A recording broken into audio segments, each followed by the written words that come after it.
Warahmatullahi wabarakatuh. Perkenalkan nama saya Nabila Abdurrahim Bayan. Mungkin sudah tidak asing lagi ya, alhamdulillah. Mudah-mudahan di pertemuan kali ini kita bisa menjelaskan sedikit tentang surat Al-Fatihah, di mana surat Al-Fatihah itu penting sekali, adalah salah satu rukun salat. Ketika pembacaan surat Al-Fatihah kita kurang tepat dari segi makhraj, dari segi gunnahnya, madnya juga ketinggalan, maka mungkin tidak diterima sholat kita, karena rukun yang seharusnya kita laksanakan dengan sempurna, tapi sayang sekali kita tidak melaksanakannya dengan sempurna, maka jadi tidak sholat kita tidak diterima oleh Allah Subhanahu wa taala. Di pertemuan kali ini Nabila akan sedikit menjelaskan kesalahan-kesalahan yang sering terjadi ketika saat kita membaca surat Al-Fatihah. Gini ya, setiap orang memang beda-beda, yang bagusnya ada kelebihannya, memang ada kekurangannya, tapi dalam melafalkan huruf-huruf Al-Quran seharusnya kita 100% seperti bagaimana Rasulullah SAW membaca.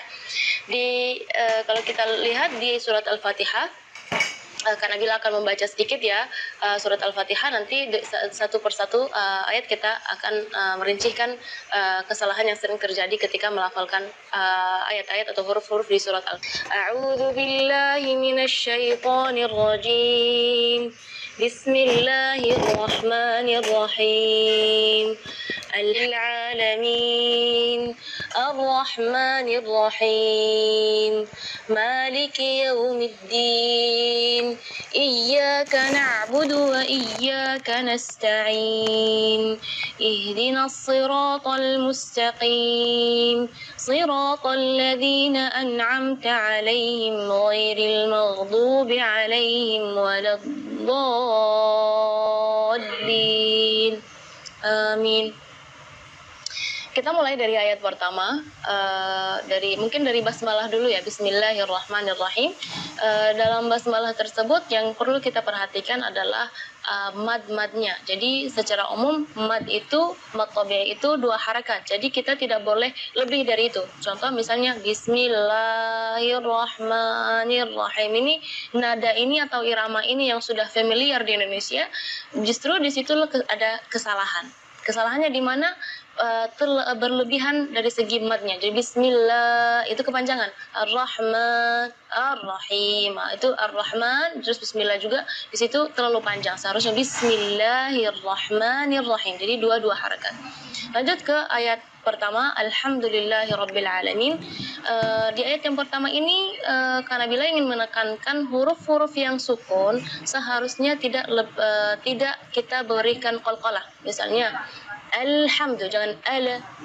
Nah, di situ seringkali karena bila melihat huruf-huruf yang seharusnya sukun, yang tidak ada qalqalahnya, malah diberi qalqalah atau dipaksa untuk dia memberi harakat. Jadi alhamdu. Contoh juga di ayat nanti yang ayat huruf lam, nun atau ama ya, itu tidak boleh menggetarkan atau diberi qalqalah, karena huruf qalqalah ada 5, qaf, ta, ba, jim, dal.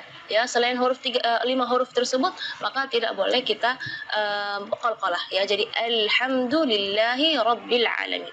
Terus basmalah tadi tidak boleh lebih madnya dari 2 harakat. Ar-Rahmanir Rahim itu tidak boleh. Ar-Rahmanir Rahim. Terus yang berikutnya Maliki Yaumiddin, biasanya di ayat tersebut tidak ada salah, tapi karena bila di sini ingin menekankan kasrah di kalimat Maliki. Itu kadang-kadang ketinggalan karena pengen buru-buru saat membaca Al-Fatihah dalam sholat, jadi Maliki Yaumiddin kedengarannya sukun. Maka ketika kita membaca Maliki, kita perhatikan kaf kasrah di huruf kaf harus kasrah yang sempurna. Maliki Yaumiddin. Terus Iyyaka na'budu wa iyyaka nasta'in. Di sini adalah tasydid di huruf ya di kalimat iyyaka, maupun yang pertama ataupun yang kedua, karena salah satu ulama mengatakan kalau seandainya satu tasydid pun dalam surat Al-Fatihah ketinggalan, itu maka bacaan Fatihahnya tidak sah, berarti salat kita juga tidak sah. Jadi kita perlu di sini menekankan tasydidnya pun harus kita perhatikan. Sampai subhanallah ulama menghitung tasydid dalam surat Al-Fatihah itu adalah 14 tasydid dalam surat Al-Fatihah. Iyyaka, jadi tekanan iya dengan iyaka. Kalau iyaka berarti tidak ada tasydidnya. Jadi iyyaka na'budu wa iyyaka nasta'in. Setelahnya adalah ayat ihdinas siratal mustaqim.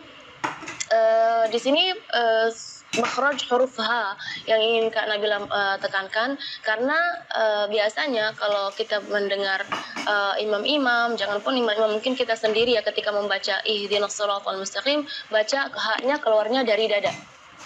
Ya, itu tidak boleh, itu keluarnya dari dada, sedangkan makhraj huruf H itu adalah dari tenggorokan. Jadi keluarnya tipis karena H itu termasuk huruf di antara 28 huruf hijaiyah yang paling lemah adalah huruf H. Maka kita jangan berlebihan supaya huruf H itu jelas, jadi kita gitu, enggak. Jadi ihdinas siratal mustaqim. Ayat berikutnya atau ayat terakhir, siratal ladzina an'amta 'alaihim ghairil maghdubi 'alaihim waladdallin.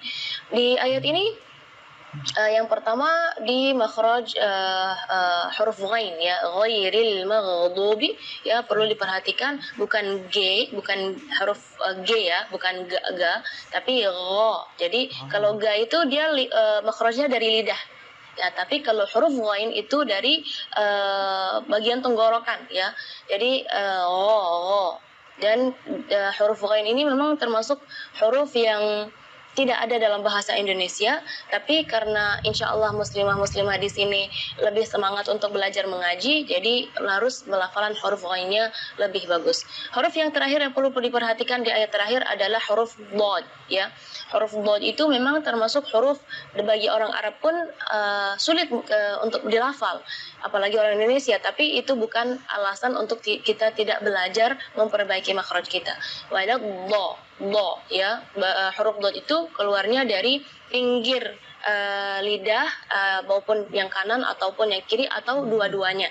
Dan memang ada yang mengatakan bahwa Rasulullah Shallallahu Alaihi Wasallam satu-satunya yang bisa melafalkan huruf dot dengan baik. Itu bukan berarti kita tidak bisa, maka kita harus berusaha ya untuk melafalan kita, huruf-huruf kita sama seperti Rasulullah Shallallahu Alaihi Wasallam.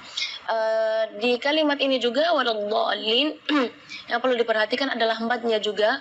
Mad di situ kita harus panjang membacanya 6 harakat, karena di situ hukumnya mad lazim kalimi musaqqal, jadi membacanya waladh 6 harakat.